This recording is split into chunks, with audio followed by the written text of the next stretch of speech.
oops, you can't just add vitamin C and expect your thyroid to start functioning well, because it's only one of a myriad of vitamins you need, along with the magnesium, zinc, and selenium. So it's a complex core that makes systems work. And that's why these studies are so inaccurate. When you test one study, you look at vitamin B2, for example, in thyroid, you'll see no association. Does it mean that B2 is not important? No. It just means it wasn't the right answer.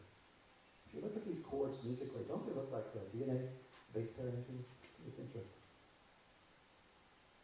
Risk analysis. You know, I look at chords in the research as what people are deficient in. But we can tell by chording what people's bodies are up to behind the curves.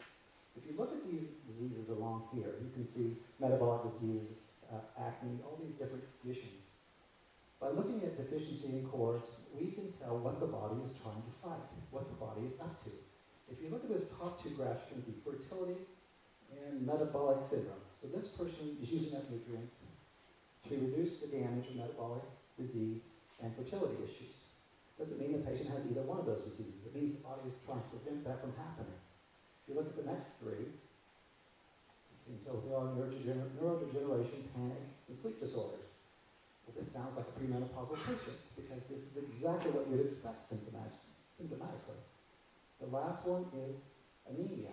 So this person is probably premenopausal, still probably having a period, and is going through a change of life. This is what we can show people, that nutrients matter. It's amazing. Of course, single nutrients are important in diseases. We know that vitamin C does prevent scurvy.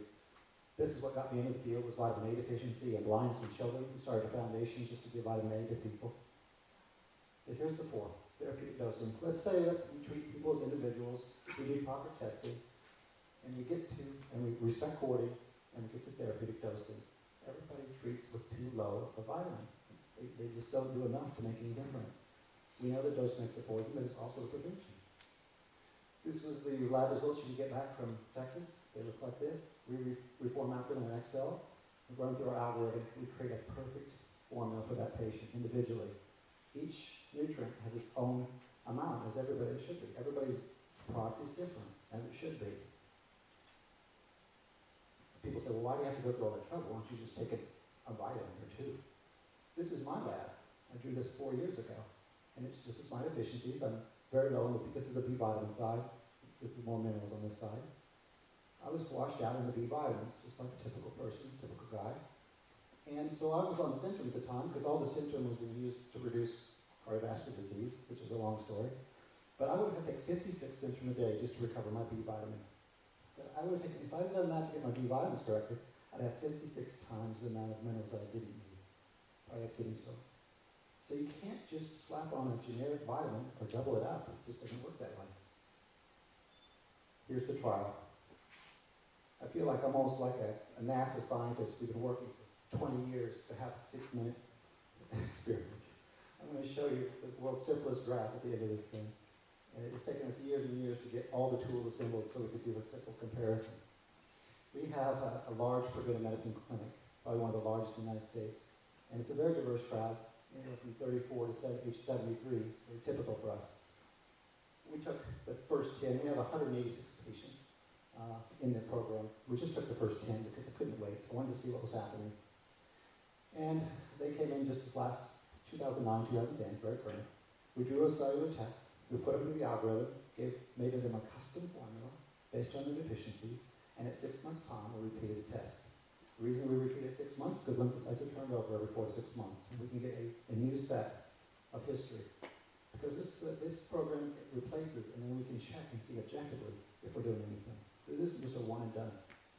So we did a baseline 6 months, just compared the two.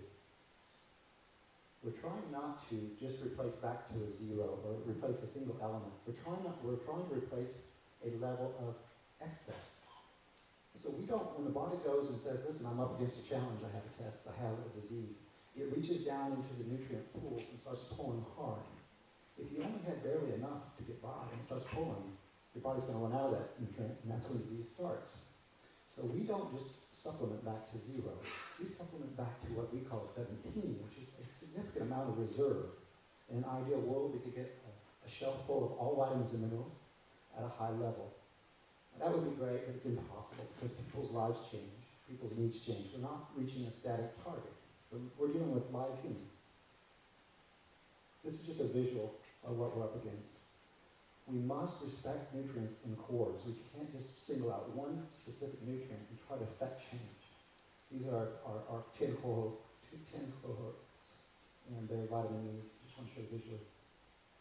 This is their custom formulas. I'm sorry you can't see it very well because certainly there's so much diversity of milligrams between the small nutrients and the large. But every patient has their own custom formula, and it's quite different from the next, as it should be. We replace 13 vitamins and 10 minerals on each patient at the same time. We had 4 women and 6 men, and each one showed a tremendous improvement in their vitamin and mineral storage. We set the bar extremely high. Even the company that runs the test believes that 0 is adequate. 7 is above average. We set it at 17. I told you I was idealistic. We set it at 17. What we want to do is have a straight line across the board at 17. As we get closer to that number, we want the range to be closer and closer, and that's what the graph will show. This is the world's smallest graph. Took about an hour to do. Took about 14 years of science to try to get to this point where we could sharpen the tools and get the technology so we could run a simple test this way. This is before and after. Our goal is not 0. Our goal is down here. Our goal is to have a level of 17. And we want that range to be tight. When we started out, the range was very, very far from 17. After just 6 months, we see a narrowing up to 5.7, which is statistically significant, and 17% improvement. I can show you on a graph, it makes a little bit more sense. But this is actually looking a little bit ahead, but it'll give us a way to look at what's up ahead of us. And this will be my next to last slide. We're not only looking at 6 months, we're looking at 12 months, and we're looking at 18 months. I just want to give you a glimpse into what's happening. If you look at this chart, you're going to see the first draw. Pretty good in the vitamins. This is the light blue with the orange dots. Pretty good in the vitamin side. Start falling down severely on the mineral side, which is very typical. Our algorithm took effect, and the second line is this line right here. And we showed that we kind of dropped a little bit in the vitamin side, but we increased greatly on the mineral side. By the third comparison, you'll see the dark blue, we have nailed all of the nutrients into the zone. Still below 17, of course, but extremely hard to do. And we're showing a fantastic storage. Again, over 0 is considered adequate, but we're looking for numbers put up in here, which may never, ever happen. But if you squint a little bit, you can actually see a flattening of the line over these times, and that would be the ideal of one straight line.